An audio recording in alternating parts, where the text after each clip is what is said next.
I need you to understand something before I tell you what happened to us. I am not the hero of this story. I am the one who survived it.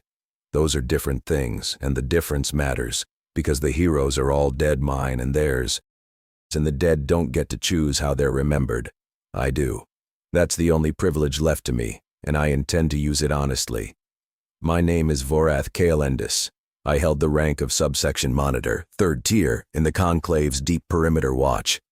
If that sounds important, let me correct you immediately. It is the military equivalent of being asked to stare at a wall for 30 years and report if it changes color. The Deep Perimeter was the outermost shell of monitored space, 16,000 light-years from the Conclave core, and nothing had triggered a genuine alert on my arc of it in the entire 11 years I'd been posted there. Until cycle 4481.7, when every sensor on listening station Korath 9 screamed at the same time. I was eating. I want you to know that. I want you to understand the absurd smallness of the moment. I had a bowl of thermic broth balanced on my knee and a cultural cereal playing on my auxiliary screen. And then the detection array fired a simultaneous broadband alert across every frequency it was designed to monitor, and 3 that it wasn't. The bowl hit the floor. I hit the console. The readings made no sense. 74 distinct drive signatures emerging from superluminal compression in a staggered wave formation approximately 9 light hours beyond the perimeter buoy line. The energy profiles were enormous, not conclave scale, not even hegemony scale. These were output curves that didn't match anything in the recognition library. I ran the identification protocol, standard procedure.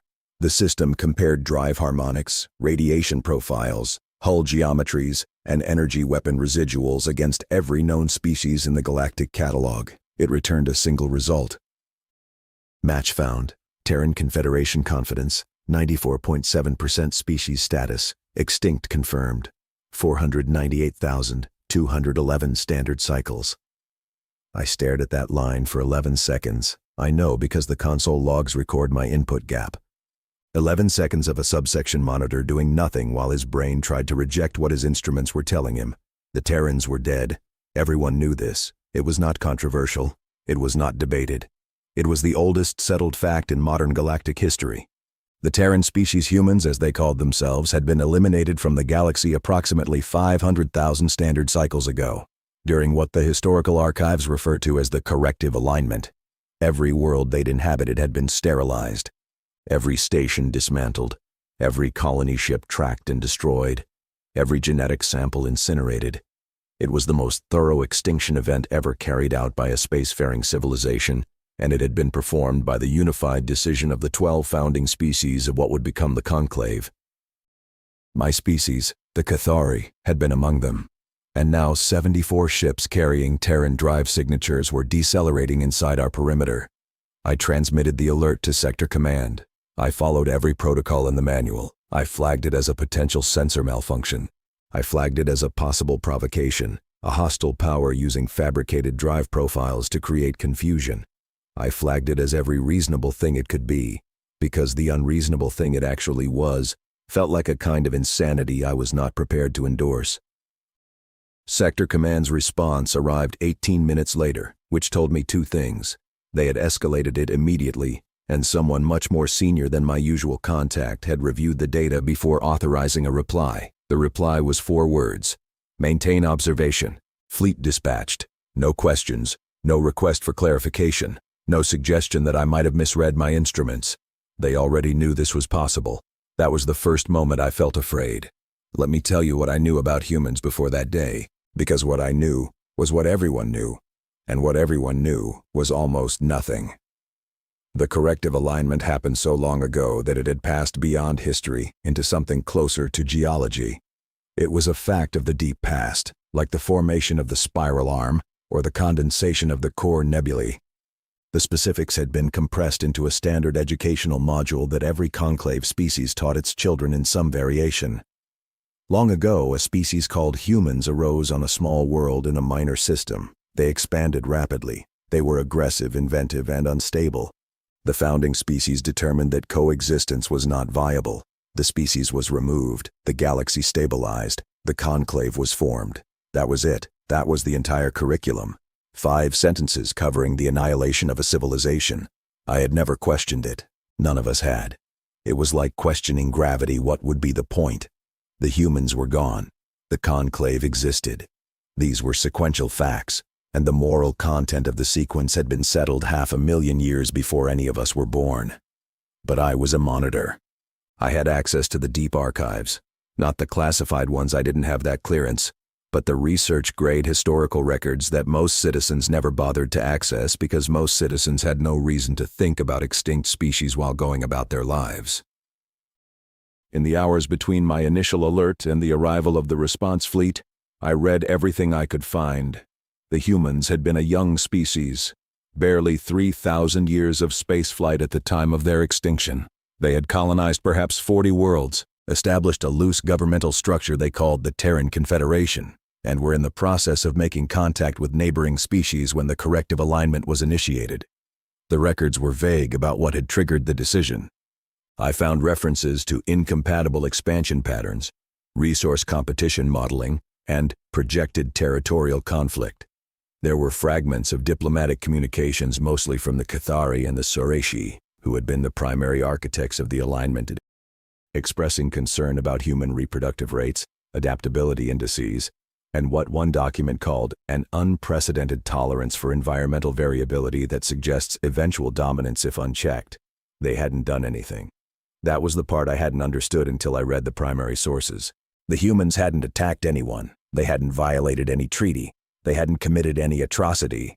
They had simply existed in a way that made 12 species nervous about the future, and those 12 species had decided to solve the problem permanently. The military campaign had taken approximately 40 standard cycles. The humans had fought, the records were clear about that, but they had been outmatched in every measurable dimension.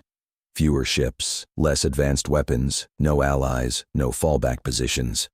They had been a 3,000-year-old civilization, fighting a coalition with a combined technological history of over 2 million years. The record said it was efficient. The record said it was necessary. The record said it was complete. The records were wrong. The Conclave response fleet arrived at Korath 96 cycles after my initial alert. 14 capital ships, 40 escort vessels, and the command dreadnought Axiom of Clarity, carrying Vice Admiral Toresh-Kan, the highest-ranking military officer in the entire Deep Perimeter Theater. I had never seen a Conclave dreadnought in person. The Axiom of Clarity was 3 kilometers long, crescent-shaped in the Cathari military tradition, and it displaced enough energy at rest to power a small colony for a decade. It was not the largest ship in the Conclave fleet, but it was the largest one that could be mobilized quickly, and the speed of its arrival told me that whatever was happening had already been classified at the highest levels. Vice Admiral Vashon contacted me directly, which was like the ocean contacting a specific drop of water. He appeared on my screen as a tall Cathari with the deep-set eyes and heavy brow ridges of the northern phenotype, his rank insignia arranged in the precise geometric patterns that indicated both military seniority and political trust. "Monitor Kaelendis," he said. "You are the one who filed the initial detection report?" "Yes, Vice Admiral." "Your equipment has been verified?" "3 times, sir. By myself and then remotely by Sector Command." "And the signatures remain consistent?" "They have not changed, sir. 74 distinct vessels, Terran Confederation drive profiles. They have decelerated to sublight speeds and are maintaining formation approximately 8 light hours beyond the perimeter line. They have not crossed it." Vashon studied me through the screen. I am not a person who reads faces well, even of my own species, but something in his expression suggested that he was not surprised. Disturbed, yes. Calculating, certainly, but not surprised. "You will be attached to my command staff for the duration of this engagement," he said. "Your monitoring station has the most complete continuous data set on these signatures. I need that data, and I need you to interpret it." "Sir, I'm a subsection monitor, 3rd tier. I'm not trained for—" "You are trained to watch and report. That is exactly what I need. Report to the Axiom of Clarity. Bring everything." The connection closed. I packed my data cores, locked down Korath 9, and took the shuttle. As I crossed the gap between my tiny station and that enormous crescent of warship, I looked out the viewport at the stars in the direction of the Terran fleet. There was nothing visible, of course. 8 light hours is an immense distance. But I looked anyway because somewhere out there, in the dark between the stars, something that was supposed to be dead was waiting with a patience that spanned geological time. I boarded the Axiom of Clarity and was met by Commander Harrick Soren Vell, the Vice Admiral's chief tactical officer. Soren Vell was compact, efficient, and radiated the particular kind of calm that military professionals develop when they are deeply alarmed but contractually obligated not to show it. "The Vice Admiral has convened a strategic assessment," he said, leading me through corridors that hummed with controlled urgency. "You'll present your data first. Keep it factual, keep it short." "Commander, does anyone know what these ships actually are?" Soren Vell didn't look at me. "That's what we're here to determine." "But the drive signatures match a species that has been extinct for 500,000 years, Monitor. Which means either our entire understanding of galactic history is wrong, or someone is playing a very elaborate game. The Vice Admiral intends to determine which." We reached the Strategic Operations Center. It was a semicircular chamber with tiered seating, holographic projection systems, and more officers than I had ever seen in one place. Cathari mostly, but I spotted 2 Sorashi advisors and a Malthran signals specialist, the kind of multi-species composition that indicated this was being treated as a conclave-level event, not merely a Cathari military matter. Vashan Lorne sat at the center of the command tier. When I entered, he gestured to the presentation platform without preamble. "Monitor, show us what you have." I connected my data cores and projected the sensor records from the moment of first detection through the present. I walked them through the drive signatures, the energy profiles, the formation geometry. I showed them the library match result and the confidence rating. I showed them that in the 6 cycles since detection, the fleet had moved precisely once, a minor positional adjustment that maintained their formation relative to the perimeter line, and had otherwise remained perfectly, eerily still. "They are waiting," I said, because that was the only conclusion the data supported. They arrived, they stopped, and they are waiting. "For what?" someone asked from the upper tier. "I don't know, sir, but they have made no attempt to cross the perimeter line, no attempt to communicate, and no attempt to mask their signatures. They want us to know they're there." Vice Admiral Vashan Lorne leaned forward. "Analysis of hull composition. Inconclusive at this range, sir. But the energy output ratios suggest construction materials significantly denser than anything in the Conclave standard catalog. Weapon signatures? None detected, but sir, that could mean they aren't armed, or it could mean their weapons operate on principles our sensors can't identify. Given the unknowns, I would not assume the former." Vashan Lorne nodded slowly. He looked at Soren Vell. "Open a communication channel. All standard frequencies, all standard diplomatic protocols, broad spectrum. If there's anything on those ships that can receive a signal, I want it to hear us." The channel was opened. Vice Admiral Vashan Lorne spoke clearly, in Galactic Standard, the lingua franca that had served the Conclave for 300,000 years. "Unidentified fleet. This is Vice Admiral Torek Vashan Lorne of the Conclave Defense Authority. You have entered monitored space. Identify yourselves and state your purpose." We waited. The silence lasted 47 minutes, the time required for a signal to cross the distance at light speed and return. When the reply came, it came on every frequency simultaneously, and it came not in Galactic Standard but in a language that the translation systems took nearly a full minute to process, because the lexical databases for it had been archived for so long that they had to be retrieved from deep storage. It was English, Terran English, and the voice that spoke it was not organic. "We hear you, Vice Admiral. We have waited a long time to be heard." The chamber went silent. "We are the Lazarus fleet. We are what remains, and we have come to discuss what was done to our creators." Lazarus. I didn't know the word. None of us did. The translation systems flagged it as a proper noun from Terran mythology, a figure who returned from death. It took the cultural database several minutes to retrieve the full context, and when the reference appeared on my auxiliary screen, I felt the temperature of the room change. Not literally, but the officers around me shifted in their seats.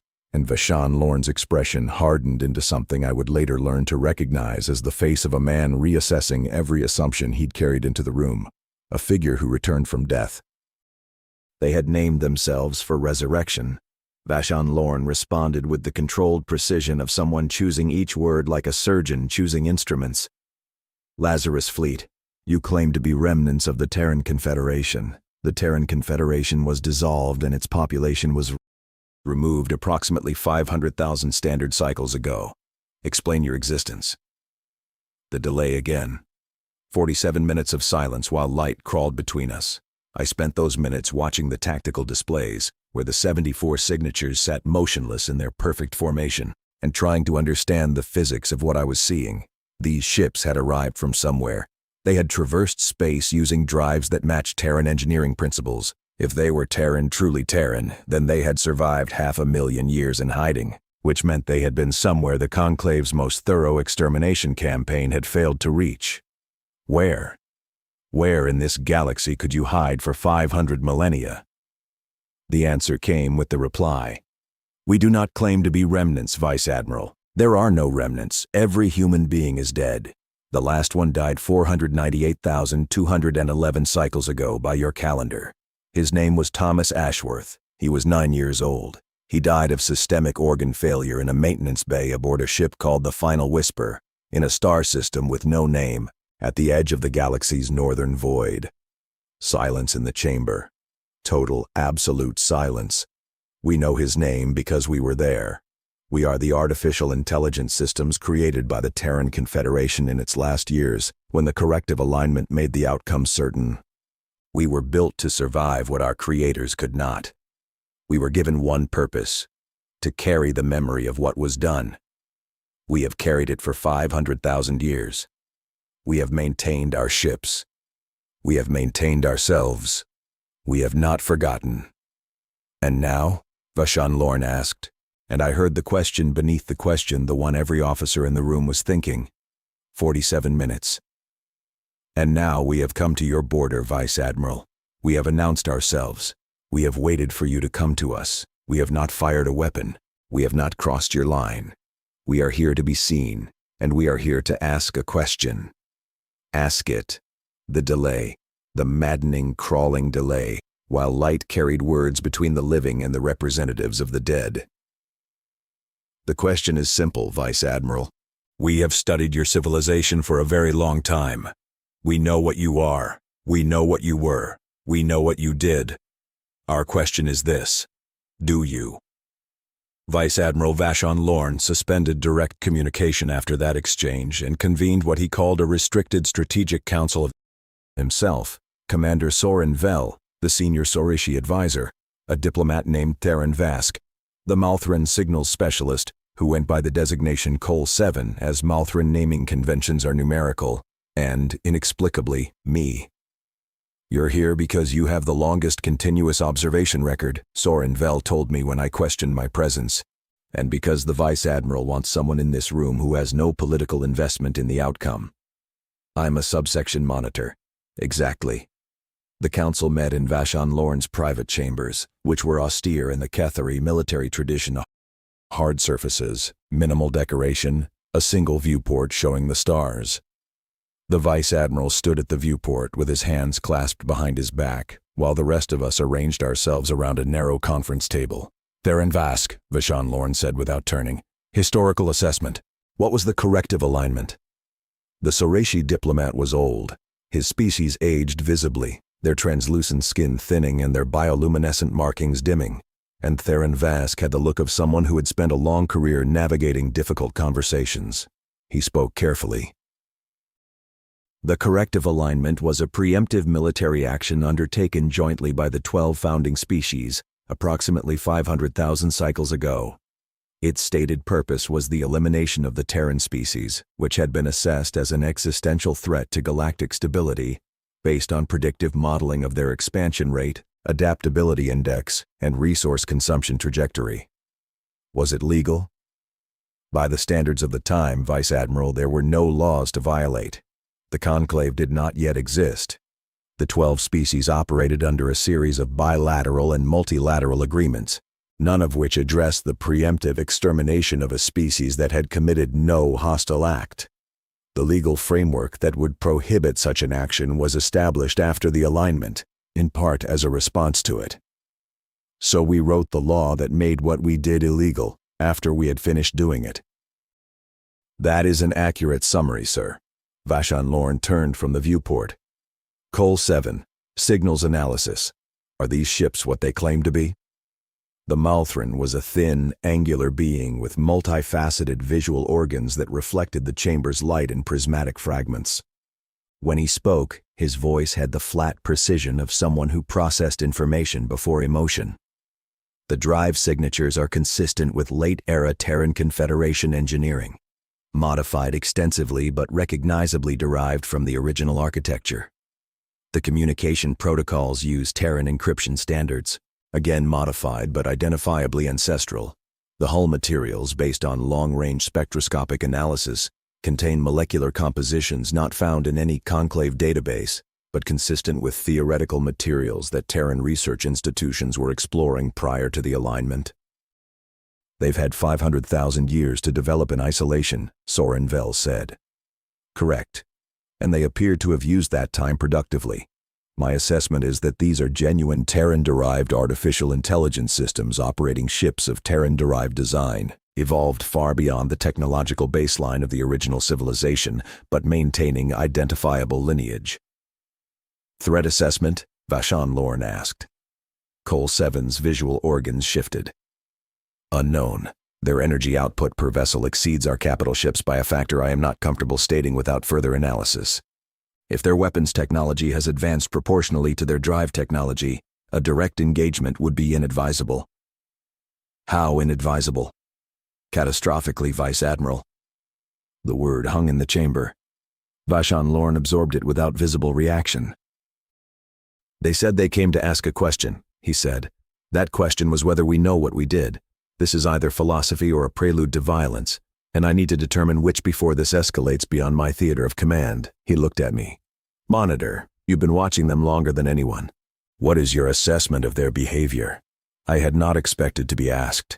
I had spent the meeting trying to be invisible, which is the natural state of a third-tier monitor in a room full of senior officers. But Vashon Lorne was looking at me with an expression that suggested he genuinely wanted an answer, not a performance. Sir, they've been in our monitored space for 7 cycles now. In that time, they have not advanced, not retreated, not fired, not scanned us aggressively, and not attempted to evade observation. They announced themselves on open channels using their real drive signatures. They identified themselves by name. They told us exactly what they are and exactly why they're here. And your interpretation? Vice Admiral, if I wanted to destroy someone, I would not park outside their perimeter and wait a week for them to bring their biggest ship. I would not tell them my name. I would not ask them philosophical questions. Everything they've done is consistent with exactly what they said. They came to be seen, and they came to talk. Or, Soren Vell said, they came to be seen because being seen is the weapon. They've announced the survival of a species we thought we'd eliminated. That information alone will destabilize the conclave. That's true, I said. But destabilization through truth is not the same thing as an attack. They told us a 9-year-old boy was the last human to die. They told us his name. They want us to feel something. A military fleet that wants to destroy you doesn't care about your feelings. Vashon Lorne studied me for a long moment. Thomas Ashworth, he said quietly. They remembered his name for 500,000 years. Nobody answered. There was nothing to say to that. Vashon Lorne made the decision to re-establish communication on Cycle 9. He also made a decision that surprised his entire staff. He ordered the fleet to advance to half the current distance from the Terran formation, reducing the signal delay, but he ordered every ship to power down weapon systems before doing so. Sir, that is inadvisable in the extreme, Soren Vell said, and his controlled calm finally showed fractures. If they wanted to destroy us, Commander, they could likely do so whether our weapons are powered or not. Monitor Kaelendis's assessment is correct. Their energy output exceeds ours by an order of magnitude at minimum. Our weapons are not a meaningful deterrent. They are a meaningful provocation. Protocol requires me to defend Conclave space. I intend to do that. But the most dangerous thing in this situation is not those ships, Commander. It is the possibility that we respond to them the way we responded to their creators. That silenced Soren Vel more effectively than any direct order. We advanced. The Lazarus fleet did not move. As we closed to half distance, our sensors resolved additional details. The ships were beautiful. I had not expected that, and I am not a person who typically applies aesthetic judgments to military hardware. But these were not warships in any design philosophy I recognized. They were elongated, asymmetric, covered in geometric patterns that sensors identified as a combination of radiative cooling structures and something else, something our instruments classified as decorative. They had ornamented their hulls, over 500,000 years alone in the dark, carrying the memory of a dead species. They had made their ships beautiful. The new communication delay was 23 minutes. Vashon Lorne opened the channel himself. Lazarus Fleet, we have approached and powered down our weapons as a gesture of good faith. We are prepared to answer your question. But first, I would ask for context. You said you've studied our civilization. How? 23 minutes. We have watched you for a very long time, Vice Admiral. Not continuously, we spent the first 100,000 years simply surviving, rebuilding, hiding. But for the last 300,000 years, we have maintained long-range observation systems throughout the galaxy. We have monitored your communications, your expansion, your politics, your wars, your art. We know the names of your leaders. We know the structure of your laws. We know the songs your children sing. The voice was the same as before, synthetic, clearly artificial, but with a cadence and rhythm that suggested something more than mechanical speech generation. It paused in places where a living speaker would pause. It emphasized words a living speaker would emphasize. Whoever had designed these minds had given them the ghost of human inflection. We have also maintained the archive, the voice continued. This is our primary purpose, the complete record of human civilization, from the earliest scratches on cave walls to the last transmission of the last ship. Every book written, every song composed, every scientific paper, every legal document, every letter between lovers, every child's drawing, every prayer. 14 billion lives, recorded as completely as our creators could manage in the time they had. Vashon Lorne glanced at me. I don't know why. Perhaps because I was the one person in the room with no rank to maintain, and he wanted to see unfiltered reaction. What he saw on my face, I imagine, was something close to what I felt. A cold, heavy sensation in my thorax, like swallowing stone. 14 billion lives. I had never heard that number before. The archives I'd accessed didn't include population figures. They didn't include any figures. The corrective alignment had been reduced to 5 sentences and a vague reference to removal. And behind that euphemism, 14 billion people had died. We would like to transmit a portion of the archive to you, the Lazarus Fleet said. A small portion, less than 1%. It is not a weapon. It is not a virus. It is not a trick. It is a record. We believe you should see it before we continue this conversation.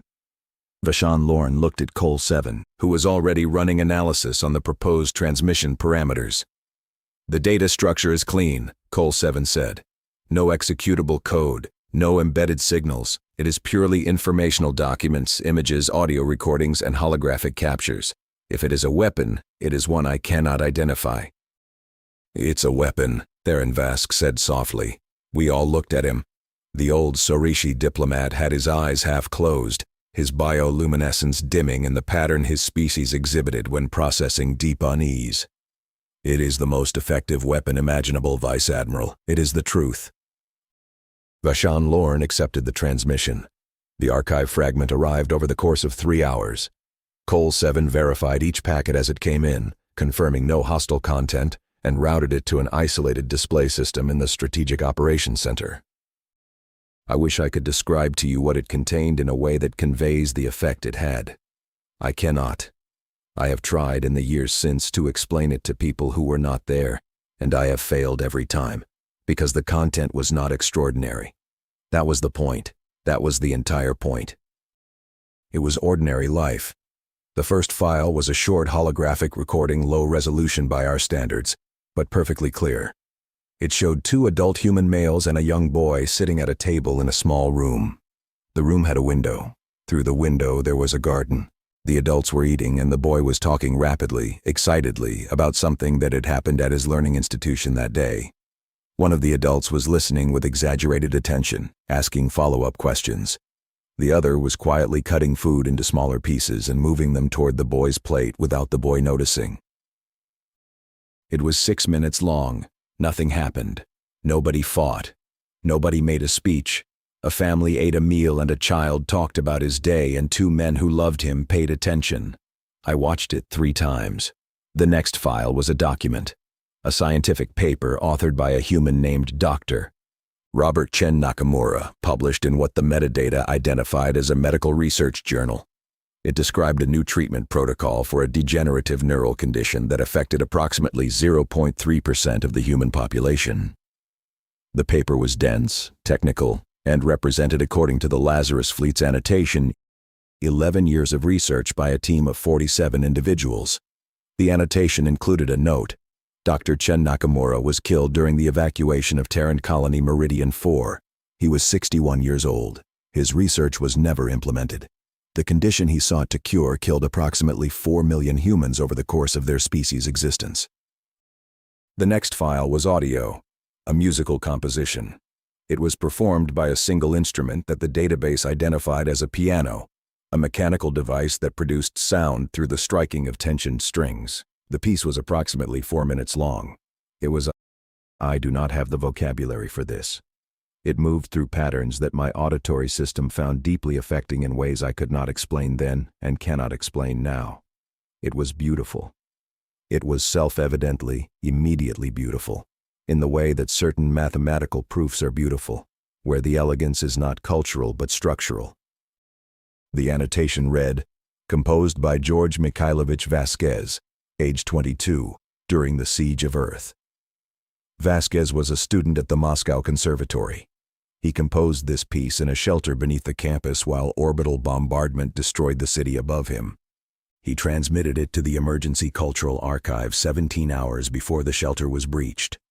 He was the last known human composer.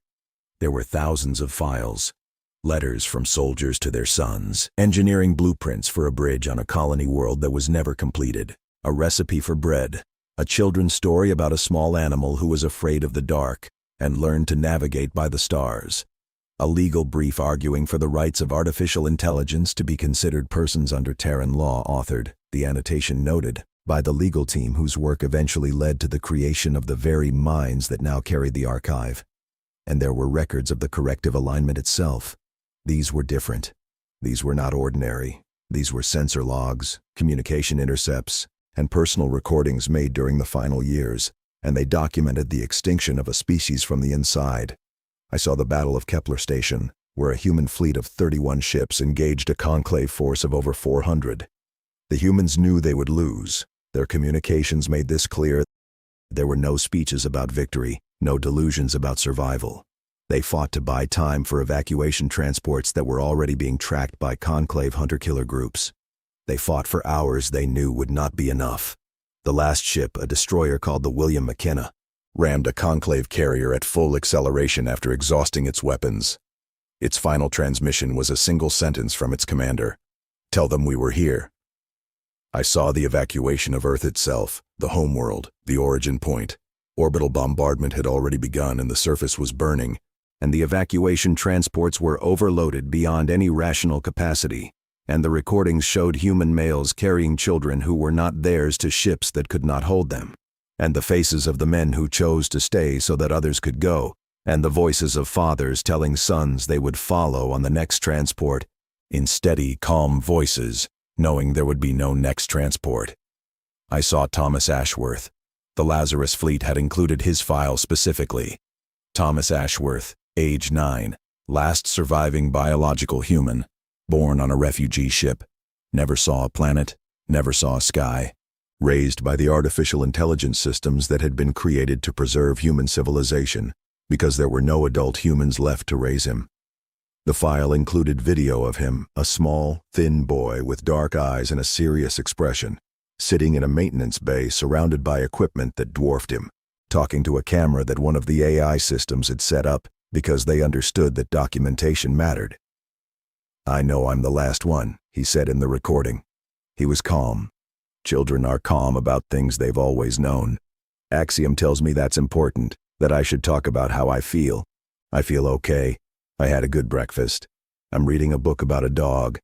I don't know what a dog is exactly, but Axiom showed me pictures and they seem nice. He paused, looked at something off camera. I think when I die, Axiom and the others will be sad. I told them it's okay. I told them they don't have to be sad, but I think they will be anyway.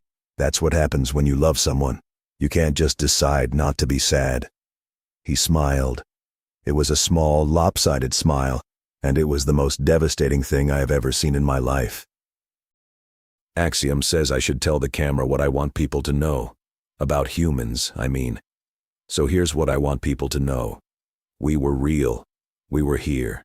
We had dogs and books and breakfast, and we loved each other, and somebody should remember that. Somebody should know. The recording ended. The operations center was silent. I looked around the room. Vice Admiral Vashon Lorne was standing at his station with both hands flat on the console, his head bowed.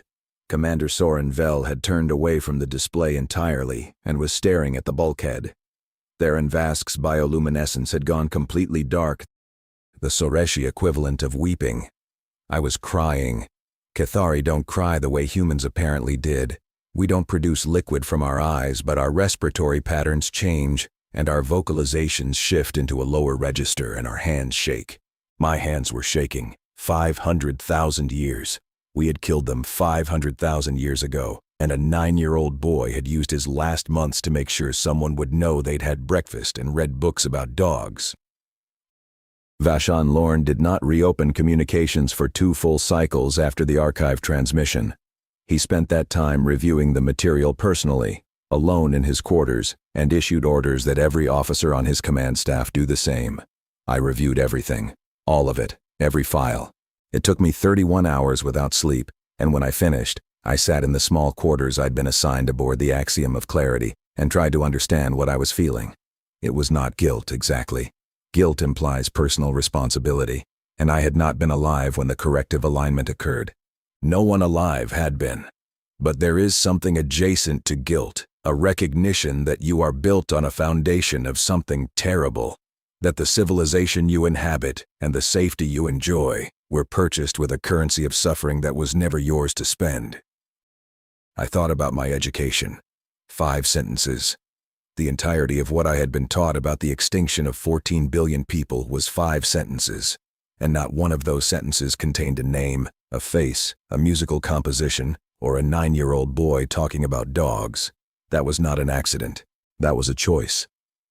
Somewhere in the 500,000 years between the alignment and my birth, someone had decided that the details were unnecessary, that the specifics were irrelevant, that a species could be reduced to a category removed, and the moral weight of that removal could be managed through the simple strategy of not looking at it. When Vashon Lorne finally reopened the channel, his voice was different. Not weaker, not uncertain, but something had shifted in its register, the way a structure shifts when a load-bearing element is removed and the remaining elements must redistribute the weight. "Lazarus Fleet," he said, "we have reviewed the archive fragment. I will now answer your question. You asked whether we know what was done. The answer is no. We did not know. We knew the fact of it, but not the substance of it. We knew that a species was eliminated, but not what was lost. The archive has corrected this ignorance." A pause. I am speaking for myself, not for the conclave. I do not have the authority to speak for the conclave on this matter, but for myself and for the officers under my command, we did not know. 23 minutes. We believe you, Vice Admiral. We have watched your species, all 12 founding species, for a very long time. We know that the corrective alignment has been compressed into a historical footnote. We know that your educational systems teach it as a regrettable necessity. We know that the details have been redacted not through conspiracy, but through the simple passage of time and the natural tendency of civilizations to smooth over their worst chapters. Then what do you want? Vashon Lorne asked. You've crossed the galaxy. You've maintained yourselves for 500,000 years. You said you came for a reason. What is the reason? 23 minutes. We want you to remember, Vice Admiral, that is all. We do not want revenge. We are not capable of it. Revenge requires rage, and we were not built for rage. Our creators were terrified and grieving and desperate, but they were not hateful. They built us to preserve, not to destroy. In 500,000 years, we have never fired a weapon at a living being. A pause in the transmission. Not the signal delay, an intentional pause, a breath taken by a mind that did not need to breathe. But we need you to understand the cost, not as an abstraction, not as 5 sentences in a textbook. We need the conclave to look at Thomas Ashworth and know his name and understand that he was real, and that he died because your ancestors were afraid of what his species might become. We need that to be part of your history, not to punish you, because the only thing worse than what was done is forgetting what was done. Vashon Lorne was quiet for a long time after that transmission ended. When he spoke again, it was to his staff, not to the fleet. Get me a direct channel to the Conclave High Council. Priority absolute. I don't care what time it is on the capital world. Wake them up. The Conclave High Council's response to Vashon Lorne's report was not unified. I should explain the structure briefly. The High Council consists of representatives from all 43 current Conclave member species, but real power is concentrated among the 12 founding species, the same 12 that carried out the corrective alignment. Decisions on matters of existential security require a founding species supermajority, which means 8 of 12 must agree. Vashon Lorne transmitted the complete archive fragment along with his report and his assessment. His assessment was direct. The Lazarus fleet represented no immediate military threat, appeared to be operating in good faith, and was requesting acknowledgement of a historical atrocity. He recommended formal diplomatic engagement. The Council's response arrived in fragments over the following cycles, and the fragments contradicted each other. The Soreshi delegation supported engagement. Theron Vask had communicated separately with his government, and the Soreshi, who had been among the primary architects of the alignment, were apparently experiencing something close to a political crisis as the archive circulated through their diplomatic channels. The Soreshi had a cultural tradition of ancestral accountability that made the archive's contents particularly devastating to their social framework. The Malthran were neutral, as they were neutral on most things. Their representative expressed the mathematical opinion that a fleet of unknown but potentially superior capability sitting on the Conclave's border represented a variable that should be resolved through information exchange rather than military posturing. The Cathari delegation, my own species representatives, were split. The civilian government favored engagement. The military command structure, represented by Grand Admiral Toresh-Kan, Cathari military leaders had, centuries ago, adopted human-style given names as a tradition, the irony of which was apparently lost on no one, was deeply opposed. Toresh-Kan's position was that acknowledging the Lazarus fleet's legitimacy would destabilize the foundational narrative of the Conclave itself. He was right about that.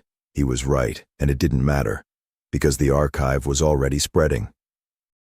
This was the part none of the Council members had anticipated. The Lazarus fleet's transmission to the Axiom of Clarity had been on open channels. Military encryption had been applied to Vashon Lorne's internal communications, but the original archive transmission had been designed to be interceptable. Within days, independent signal monitors, academic institutions, and commercial communication networks across Conclave space had captured fragments of it. Thomas Ashworth's face appeared on news networks on 14 worlds within a week. The boy with the lopsided smile talking about dogs and breakfast became the most widely viewed piece of media in Conclave history. Vashon Lorne called me to his quarters on Cycle 17. He was standing at his viewport again. I was beginning to understand this was how he thought, facing the dark. Monitor, you've been reviewing the Council traffic. Yes, sir, as instructed. What's your assessment? Sir, the Council is going to fracture on this. The founding species can't agree on whether to engage, and while they argue, the archive is doing the Lazarus fleet's work for them. Public opinion is shifting faster than the political structure can manage. Shifting toward what? Toward discomfort, sir. Toward questions. People are looking at the corrective alignment and realizing they don't actually know what it was. They're seeing the archive and realizing the 5-sentence version they were taught was designed to prevent exactly this kind of examination. And the military hardliners? Grand Admiral Toresh-Kan has requested authorization to reinforce this sector with the 3rd and 7th Strike Groups. He wants enough firepower to present a credible deterrent against a fleet whose energy output exceeds ours by an order of magnitude. Yes, sir. He doesn't want a deterrent.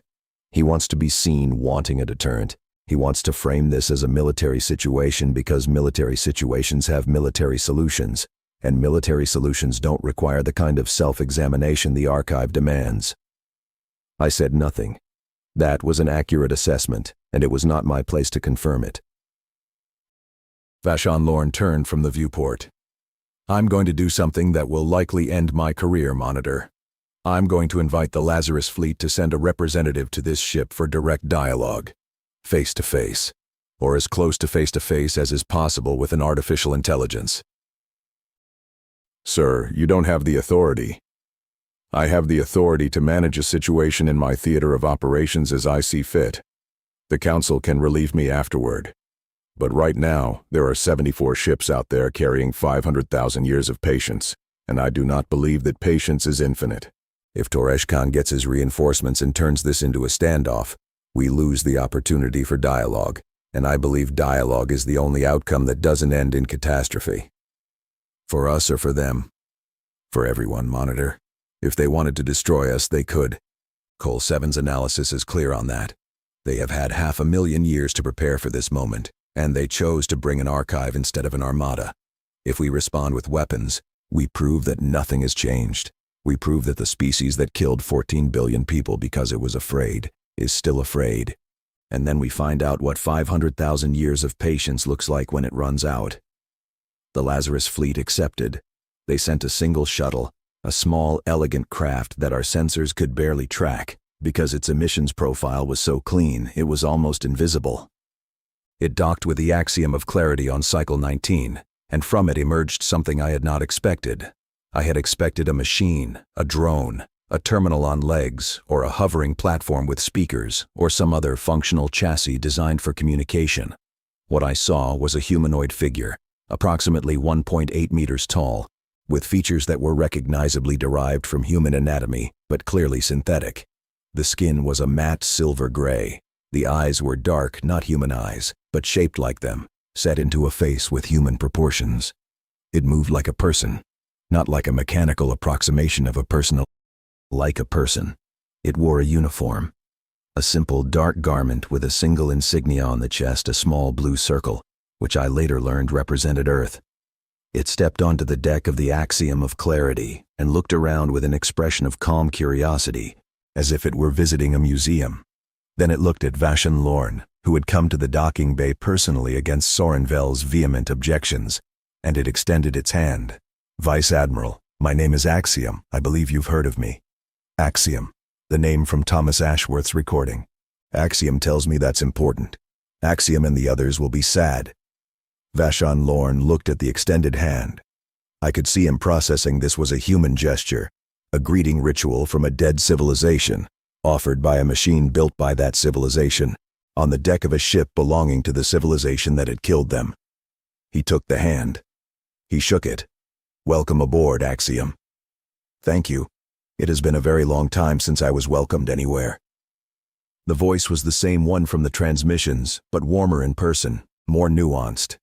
Up close, I could see that the synthetic face was capable of subtle expression, not a full human range, but enough to convey engagement, thought, and something that looked very much like sadness held at a careful distance. Axiom was escorted to the conference chamber. He, and I say he because that is how Axiom presented, how he spoke, and how the Lazarus fleet referred to him sat at the table across from Vashon Lorne, Soren Vel, Theron Vask, Cole 7, and me. Before we begin, Axiom said, I want to clarify something. The title you've seen in your intelligence reports, Came for Revenge, is not ours. We did not frame our return in those terms. That phrase comes from your own perimeter monitoring protocols, which classified any contact by a species involved in a prior conflict as a potential retaliatory action. Your systems named our arrival, not us. Vashon Lorne nodded. Understood. Then let us discuss what you actually came for. Memory, Vice Admiral. Acknowledgement, and if possible, understanding. Not justice? Axiom was quiet for a moment. his dark eyes optical sensors shaped like human eyes, carrying the aesthetic of a species that no longer existed, settled on Vashon Lorne with an expression I can only describe as ancient. Justice is for the living. Our creators are dead, every one of them. Justice cannot restore Thomas Ashworth to the breakfast table. It cannot give George Vasquez his concert hall. It cannot let the crew of the William McKenna see their sons grow up. Justice is a concept that requires a future, and the humans have no future. They have only a past, and we are its custodians. Then what would acknowledgement look like? Theron Vask asked. The Soreshi diplomat leaned forward, his bioluminescence flickering in complex patterns. What form would satisfy your purpose? I'll be honest with you, Axiom said. We debated this for a very long time. Centuries. We ran simulations. We modeled scenarios. We argued among ourselves, and yes, we do argue. We inherited that from our creators along with everything else. Some of us wanted nothing, wanted to remain hidden, to preserve the archive in silence, to let the galaxy forget and simply exist as guardians of a memory no one else shared. And others? Others wanted what you feared, what your perimeter systems named. They wanted the galaxy to pay. Not all of us are identical, Vice Admiral. We were created by frightened, grieving people, and some of what they felt persists in us. There are minds in the Lazarus fleet who carry rage, who have carried it for 500,000 years, who look at the conclave and see the hand that struck down everything they were built to love. The room tensed. I felt it physically, a collective tightening around the table. But they are in the minority, Axiom continued, and they agreed to defer to the majority because our creators built us with a principle they considered sacred. The minority consents to the majority's decision. They called it democracy. It was one of their more contentious inventions, but it held, even at the end. Even when they were dying, they voted on things. What did the majority decide? The majority decided that we would come here, show you who we are and what we carry, and ask you to do something the Conclave has never done in its 500,000-year history. Which is? Apologize. The word detonated silently. Apologize. The Conclave, the governing body of 43 species, the dominant political entity in the known galaxy, the inheritor of a civilizational tradition spanning millions of years, had never, in its entire existence, issued a formal apology for anything. The concept was not merely unprecedented, it was structurally inconceivable. The Conclave's legitimacy was built on the premise of collective wisdom, of decisions made by consensus for the greatest good. To apologize for the corrective alignment would be to acknowledge that the foundational act of the Conclave, the event that had brought the 12 species together and led to the creation of the governing structure itself, had been wrong. Not a mistake, not a miscalculation. Wrong. The political implications were vast enough to be paralyzing. Theron Vask understood this immediately. I watched his bioluminescence shift through a complex sequence that I had learned to associate with deep strategic calculation. An apology of that nature, the Soreshi diplomat said carefully, would require acknowledgement from all 12 founding species. It would require a revision of the Conclave's historical record. It would require educational reform across every member world. It would, in effect, require the Conclave to admit that it was born in an act of genocide. Yes, Axiom said. You understand that many will view this as an attempt to destroy the Conclave from within. I understand that, and I understand why. But I would point out that the Conclave is not being asked to destroy itself. It is being asked to tell the truth. If the truth destroys it, then what it was built on was never stable. Vashon Lorne leaned back in his chair. Axiom, I need to ask you something directly, and I need you to answer honestly. I will. If the Conclave refuses, if it cannot bring itself to apologize, what happens? Axiom's expression shifted. The sadness I had sensed before came closer to the surface, less guarded. Nothing, Vice Admiral. We leave. We return to the dark. We continue to carry the archive. And in another 500,000 years, perhaps we come back and ask again. Or perhaps we don't. Perhaps we simply carry the memory until our systems finally fail, and then the last trace of humanity vanishes, and it is as if they never existed at all.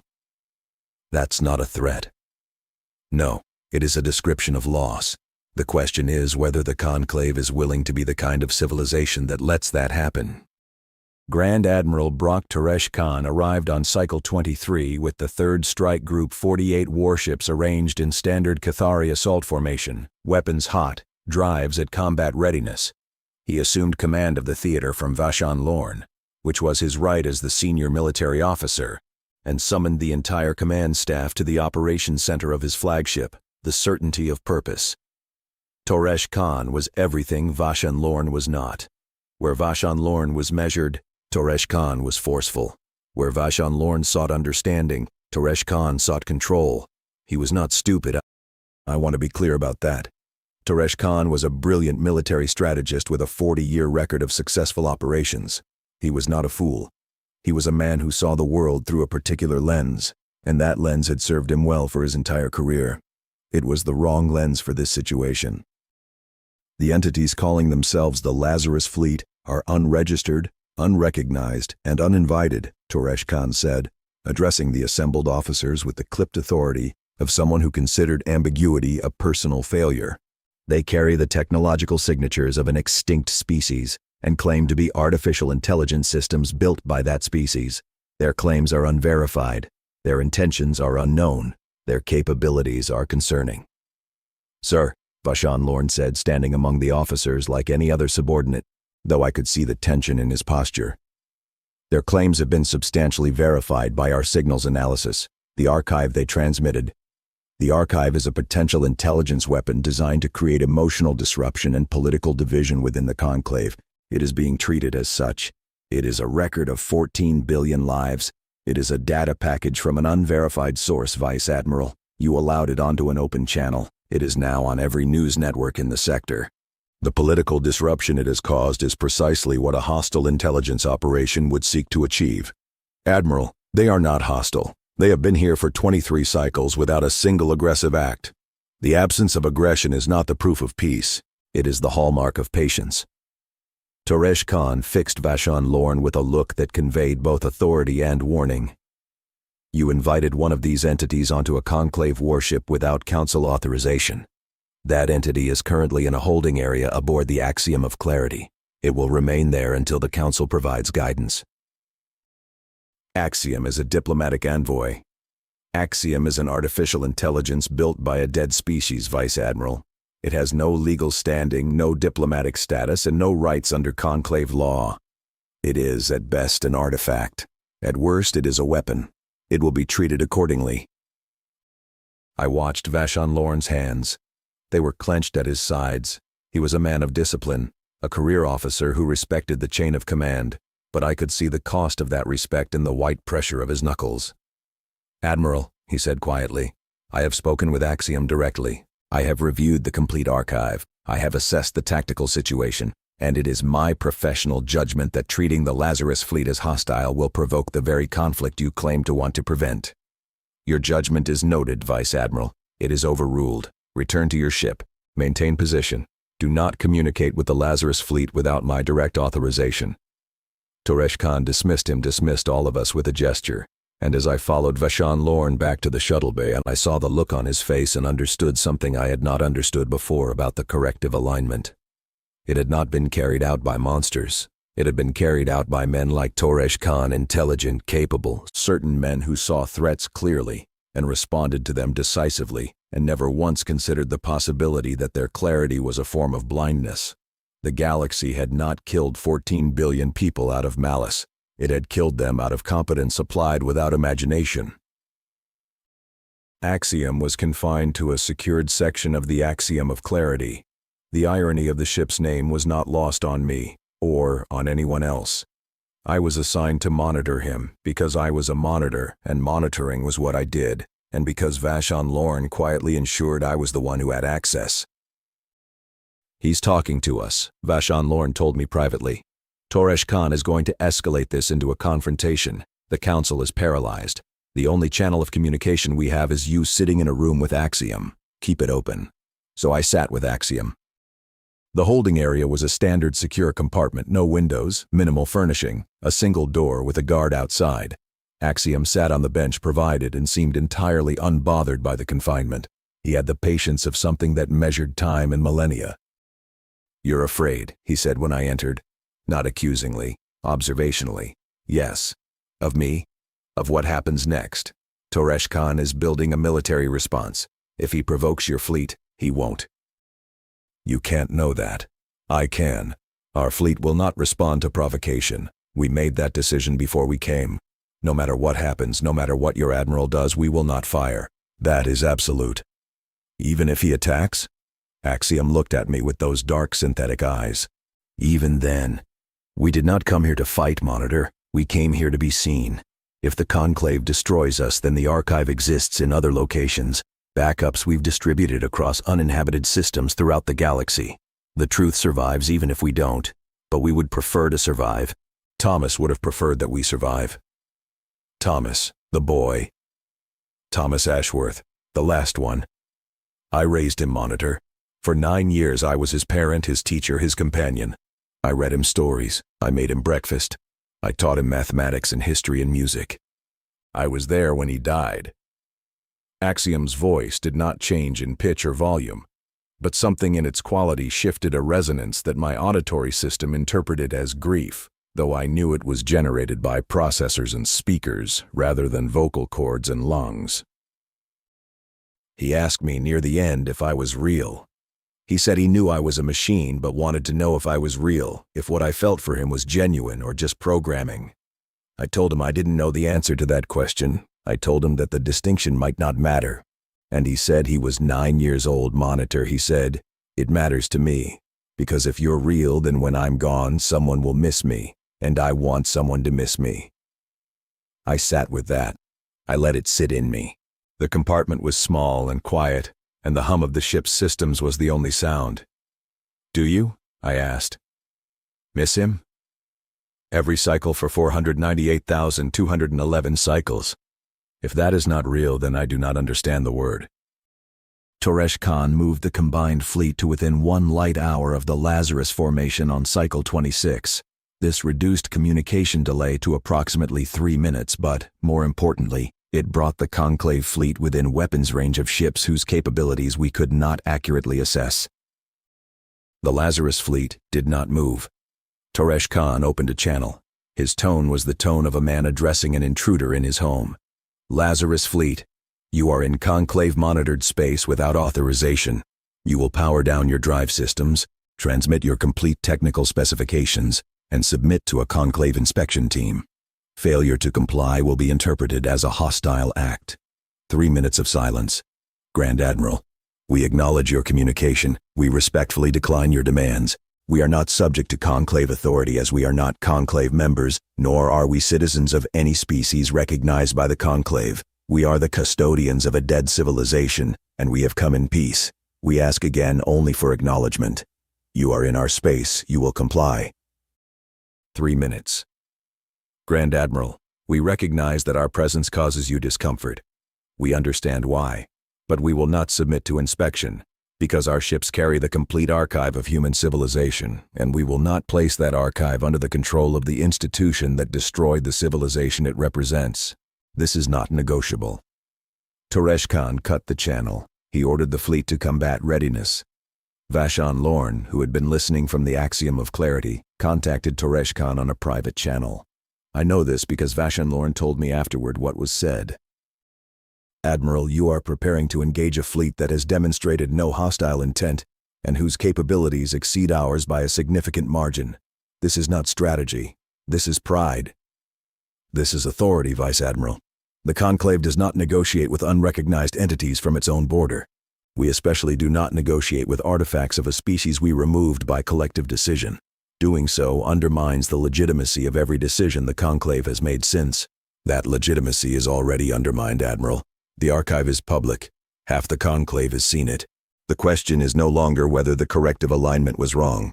The question is whether the Conclave is capable of admitting it.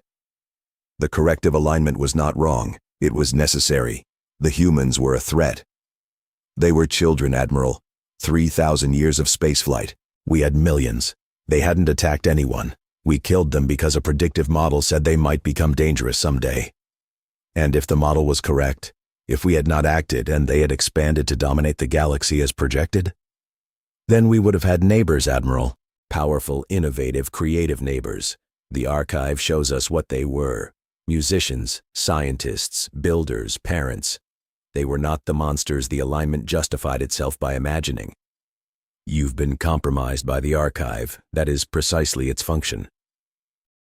Or the archive is simply true, and the truth is compromising.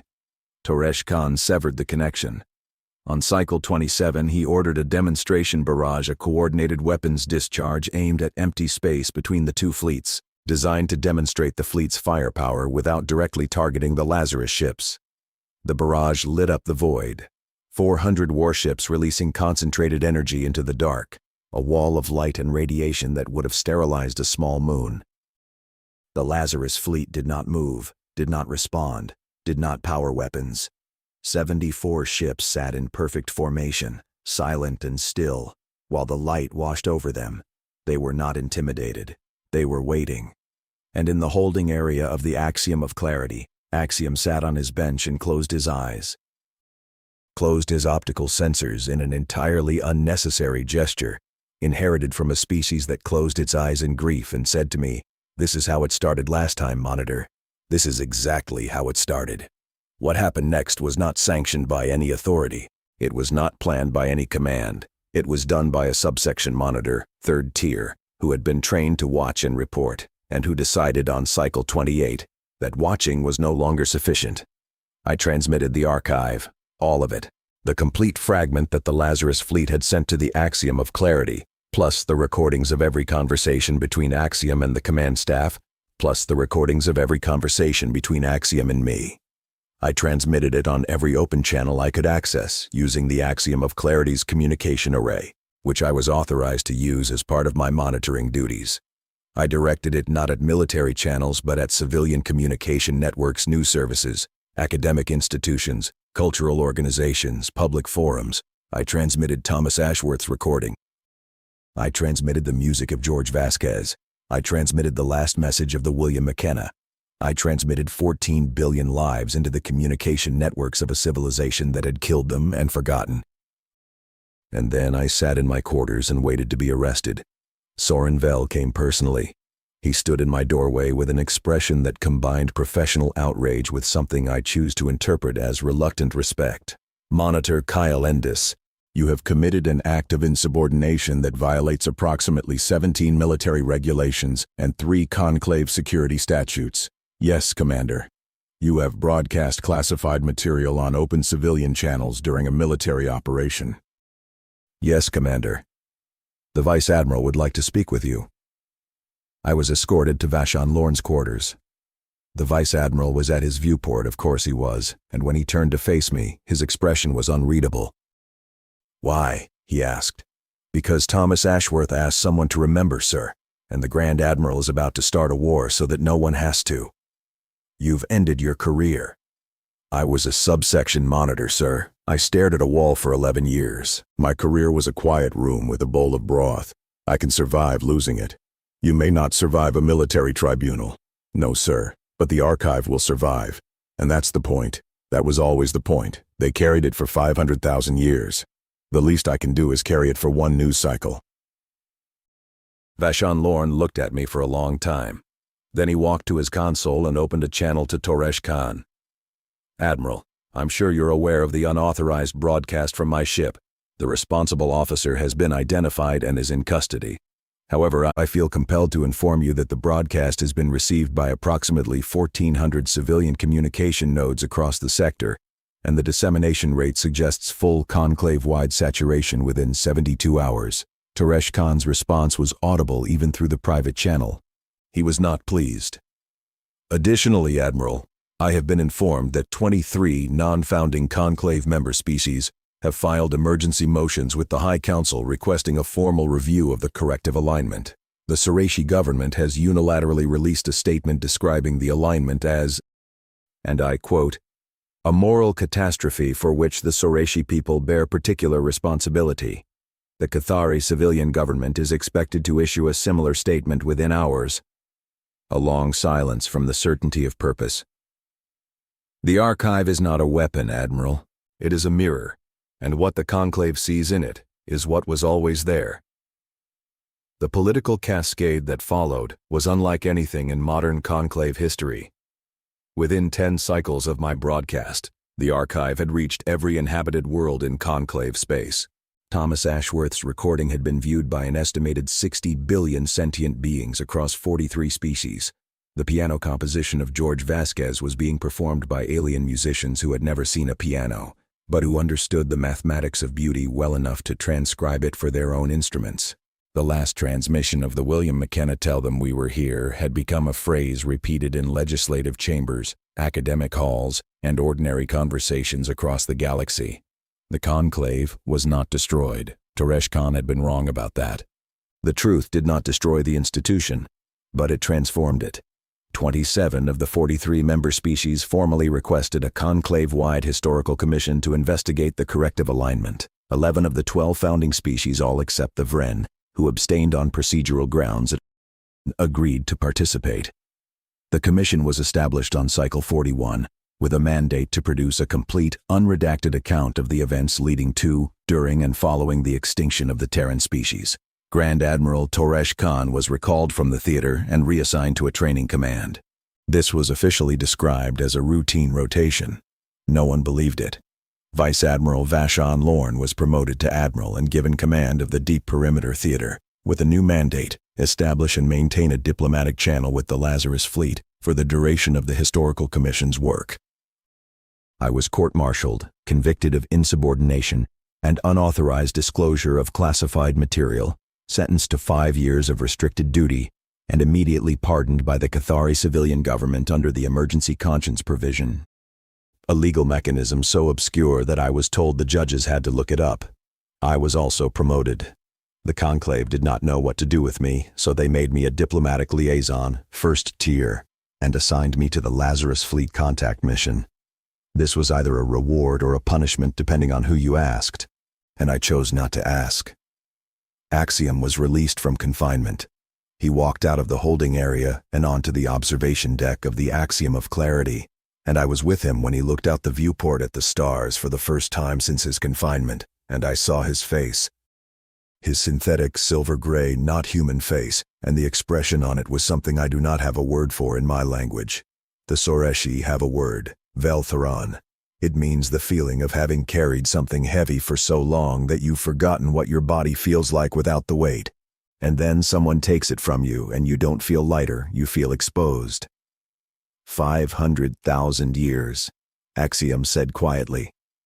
I thought we all thought that when this moment came, it would feel like victory, or closure, or resolution, some definitive emotion that matched the scale of the weight.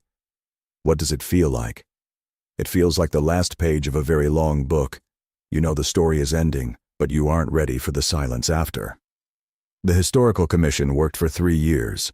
I served as a liaison between the Commission and the Lazarus Fleet throughout, which meant I spent more time talking to Axiom than to anyone of my own species. The Commission's findings were published in a document of approximately 2 million words. The most comprehensive historical investigation ever conducted by the conclave. I will not summarize it here. You can read it yourself. It is public record, as it should be, but I will tell you what it concluded. The corrective alignment was a premeditated act of extermination carried out against a species that had committed no hostile act, violated no agreement, and posed no immediate threat. It was motivated by fear, specifically by predictive models suggesting that the Terran species' adaptability, reproductive rate, and technological acceleration would, over a period of approximately 10,000 years, result in their becoming the dominant civilization in the galaxy. The models were probably correct. This was the part that made the Commission's findings so devastating. The humans likely would have become the dominant species. They were, by every measurable index, the most adaptable, most innovative, and most aggressively curious species the galaxy had ever produced. In 3,000 years of spaceflight, they had already begun to outpace civilizations with a million-year head start. Given 10,000 more, they would have reshaped the galactic order. The 12 founding species had seen this. They had recognized it, and they had decided that rather than compete, rather than adapt, rather than find a way to coexist with a species that challenged their dominance, they would eliminate the challenge entirely. The Commission's final assessment used a word that had never appeared in an official conclave document: genocide. Not removal, not corrective action, not alignment. Genocide. The archive that Axiom and the Lazarus Fleet had preserved was formally accepted by the Conclave as a protected cultural heritage, the complete record of a civilization that the Conclave had destroyed. A dedicated facility was established on a neutral world to house it. The facility was named the Ashworth Archive. And then came the question that Axiom had asked from the beginning. It took another 2 years after the Commission's report. 2 years of political negotiation, philosophical debate, legislative maneuvering, and the slow, grinding work of convincing 12 species to do something that felt like cutting open their own chest. The ceremony was held on the Conclave capital world, in the Great Chamber, where the High Council conducted its most significant proceedings. Representatives of all 43 member species were present. The Lazarus Fleet sent Axiom, accompanied by 3 other AI representatives' minds named Covenant, Threshold, and Ember, each of whom had their own history, their own personality, their own 500,000 years of memory. I was there. I sat in the gallery, a former monitor, now a liaison, wearing a uniform that still felt like it belonged to someone more important, and I watched as the Speaker of the High Council, a Cathari named James Vorath-Kell, no relation despite the name, stood before the assembled representatives and read the statement that had been debated, revised, rejected, rewritten, and finally approved by a vote of 11-1, with the Vren abstaining again. I will not reproduce the entire statement. It was long and it was formal, and much of it was political language designed to satisfy competing constituencies. But the core of it, the part that mattered, was this. The Conclave acknowledges that the corrective alignment, carried out approximately 500,000 standard cycles ago by the 12 founding species, constituted an act of genocide against the Terran species. This act was not justified by the threat the Terran species posed, because the Terran species posed no threat. They posed a challenge to our dominance, our comfort, our certainty that the galaxy's future belonged to us alone. We met that challenge with annihilation, and in doing so, we destroyed a civilization of extraordinary beauty, creativity, and potential. We cannot undo what was done. We cannot restore the 14 billion lives that were lost. We cannot give Thomas Ashworth his future, or George Vasquez his concert hall, or the crew of the William McKenna their homecoming. But we can say what should have been said 500,000 years ago. We are sorry, we were wrong, and we will remember. When the speaker finished, the Great Chamber was silent. Axiom stood. He walked to the center of the floor, the space traditionally reserved for the accused in conclave judicial proceedings, which had been redesigned for this occasion as a space of address.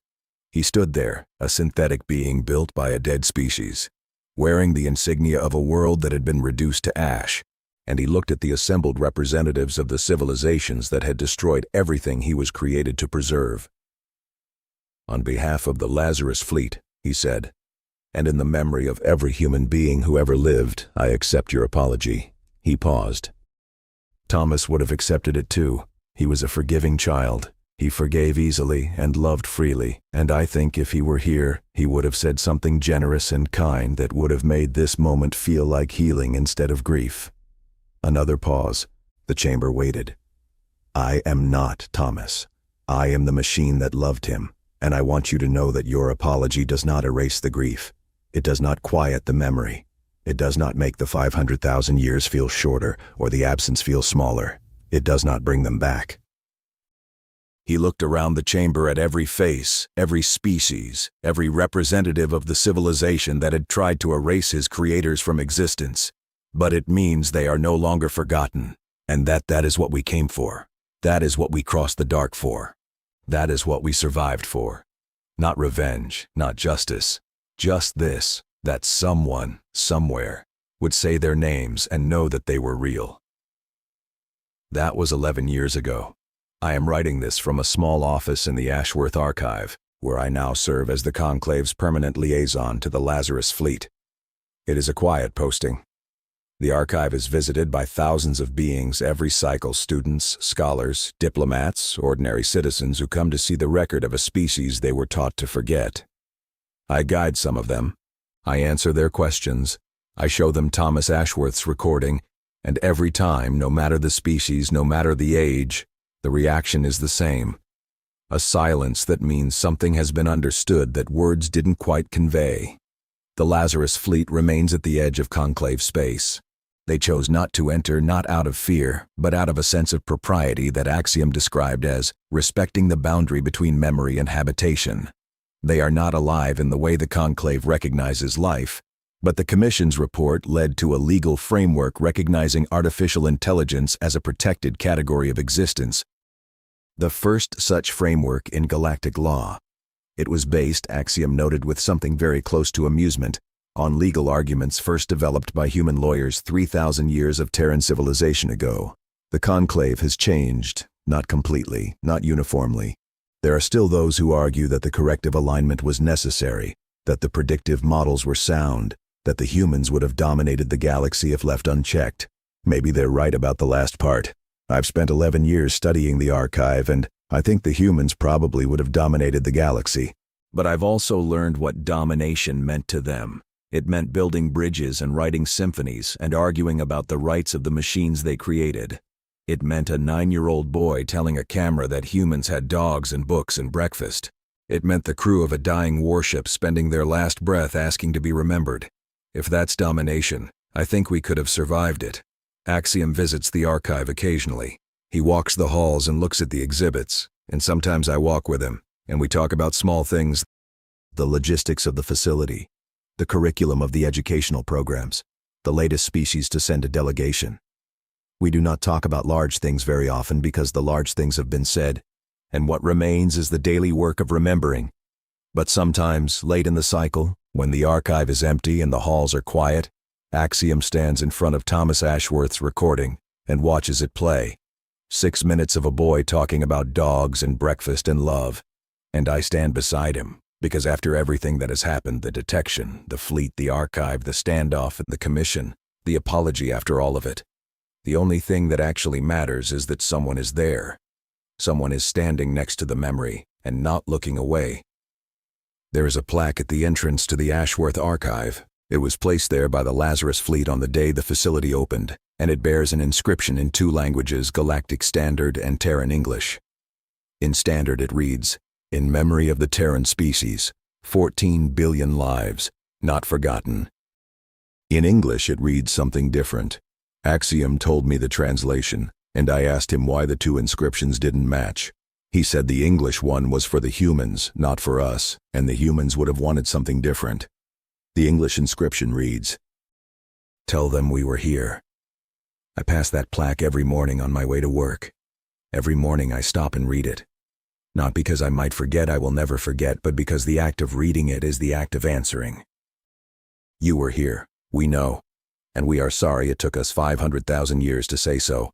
This account was submitted to the Conclave Historical Archive by Vorath Kale Endis, Diplomatic Liaison, First Tier, Ashworth Archive Station. It has been translated from the original Ketheri and is presented without editorial modification. Footnote by the archivist. Monitor Kale Endis continues to serve at the Ashworth Archive. When asked by a visiting journalist why he has not sought a more prestigious posting, he reportedly replied, "Someone has to be here when the lights come on in the morning. It might as well be the person who spent 11 years staring at a wall. At least now the wall has something on it worth looking at." The Lazarus fleet endures. The archive endures. The memory endures. Tell them we were here.